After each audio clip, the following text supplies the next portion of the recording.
प्रभु यीशु के सामर्थ्य नाम में आप सबको जय मसीह की। Praise the Lord. प्रभु के पवित्र नाम की महिमा हो। सुंदर दिन के लिए कि परमेश्वर पिता ने एक और नया दिन हमारे जीवन में जोड़ा है। मेरे साथ पहला कुरिन्थी 15 अध्याय वचन 58 निकालिएगा। यहाँ इस प्रकार से लिखा है, इसलिए हे मेरे प्रिय भाइयों, दृढ़ और अटल रहो और प्रभु के काम में सर्वदा बढ़ते जाओ, क्योंकि यह जानते हो कि तुम्हारा परिश्रम प्रभु में व्यर्थ नहीं है। Praise the Lord, hallelujah.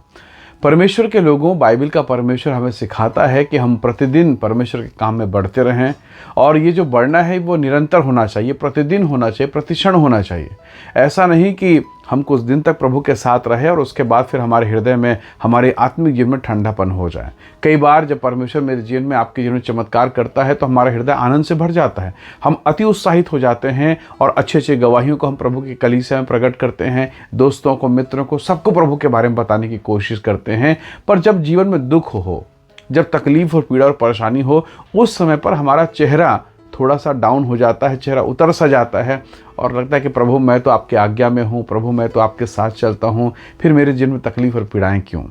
परमेश्वर के लोगों, प्रभु का जो अनुग्रह का जीवन है, जो यीशु का जो जीवन है जिसे उसने मुझे और आपको दिया है, वो एक ऐसा जीवन है जैसे अगर आपने कभी ईसीजी करवाया होगा तो उसमें अप डाउन रहता है, उसके ग्राफ को देखिएगा।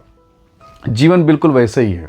जीवन में उतार और चढ़ाव आएंगे। प्रभु यीशु मसीह ने कहा, 2 बुद्धिमान के विषय में उसने दृष्टांत कहा था और कहा कि आंधिया तूफान उस घर पर लगे, पर जिसकी नींव चट्टान पर थी वो टिका रहा।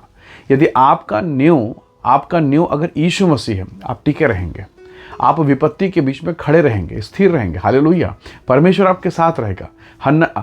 हन्ना के जीवन को देखिए, उसके घर में कितनी विपत्तियां थी। शादी हुआ, सब कुछ बढ़िया था, और उसके शादी के कुछ साल के बाद उसके फैमिली लाइफ में परेशानी शुरू हुई। अंततः उसको मालूम चल गया कि मैं बांझ हूँ और मेरा पति जो है भला चंगा है। उसके पति ने सौतन को ले आया, दूसरी पत्नी ले आया, उससे बच्चे हो गए। अब इसका तो दिल टूटना तय था। परंतु क्या वो परमेश्वर के भवन में जाना उसने बंद किया? नहीं। क्या उसने प्रार्थना करना बंद किया? बिल्कुल नहीं। वरन उसकी प्रार्थना और तेज हो गई। उसको मालूम है कि प्रभु जी, मेरा शरीर अच्छा नहीं है। मैं जानती हूँ प्रभु, मेरे शरीर में बीमारी है, मेरे शरीर में समस्या है, मैं बांझपन के श्राप से जी रही हूँ, मैं उस पीड़ा, उस दर्द को, उस बांझ की बीमारी से जी रही हूँ। प्रभु, ये श्राप, ये कर्सेस मेरे जीवन से दूर हो। वो और लगातार प्रार्थना में बढ़ती गई। सोचिए, अगर वो प्रार्थना नहीं करती तो क्या होता। वो प्रार्थना में बढ़ती गई और एक दिन परमेश्वर ने उसकी प्रार्थना को सुना और उसे शमूएल जैसा महान भविष्यवक्ता दिया। एक अभिषिक्त दास का, एक अभिषिक्त जन का माँ बनने का सौभाग्य उसे मिला। पर कैसे? वो विपत्ति में, नकारात्मक भाव में भी वो प्रार्थना में बनी रही।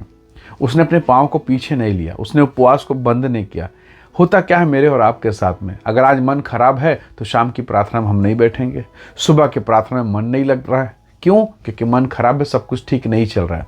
परमेश्वर के लोगों, यही तो शैतान चाहता है कि जब आपके साथ चीज़ें सही ना चले, आप प्रार्थना बंद कर दें, ताकि शैतान को आपके घर में आतंक मचाने का, उत्पात मचाने का मौका आप दें। नहीं, ऐसे दशा में हमको और अधिक प्रार्थना करना चाहिए। Hallelujah, praise the Lord. परमेश्वर के लोगों, हन्ना के जीवन को देखिए, वो लगातार प्रार्थना में रही, परमेश्वर ने उसे प्रतिफल दिया। एलीशिबा, जकरिया, उनके जीवन को देखिए, बुढ़ापे की अवस्था में आ गए, पर क्या प्रभु जी आप संतान नहीं दे रहे हैं, इसलिए क्या उन्होंने प्रार्थना बंद किया? बिल्कुल नहीं। वो प्रभु के काम में लगातार बढ़ते रहे। परमेश्वर के लोगों, यदि आज आप बढ़ रहे हैं ना, तो संसार ना देखे, शायद कोई आपके मूल्य को ना समझे, कोई आपके आंसू की कदर ना करे, परंतु सर्वशक्तिमान परमेश्वर आपके आंसू को जानता है, वो देखता है और वो उसका प्रतिफल देगा। इसलिए प्रभु के प्रेम में बने रहें, लगातार प्रार्थना करते रहें और ज़्यादा प्रार्थना करें। हालेलुया। एक धावक, एक दौड़ने वाला, जब उसके शरीर में दर्द होता, जब वो दौड़ता और शरीर में दर्द और पीड़ाएं होती है, तो वो दौड़ना बंद नहीं करता, वो और दौड़ता है, और एक समय के बाद में वो दर्द बंद हो जाता है और वो विजेता बनता है। हालेलुया।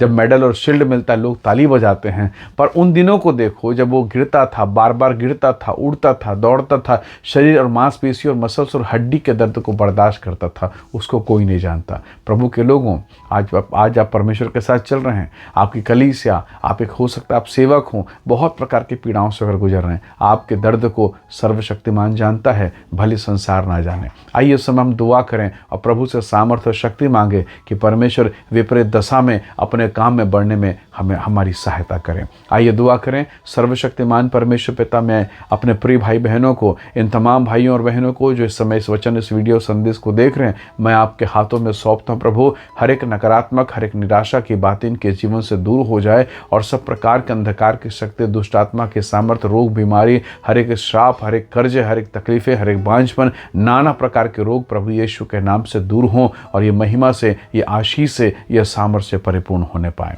पिता धन्यवाद, आपने प्रार्थना को सुना, प्रभु यीशु के सामर्थी नाम से मांगते हैं, आमीन आमीन। प्रभु आप सबको बहुत आशीष दे। जय मसीह की। Praise the Lord.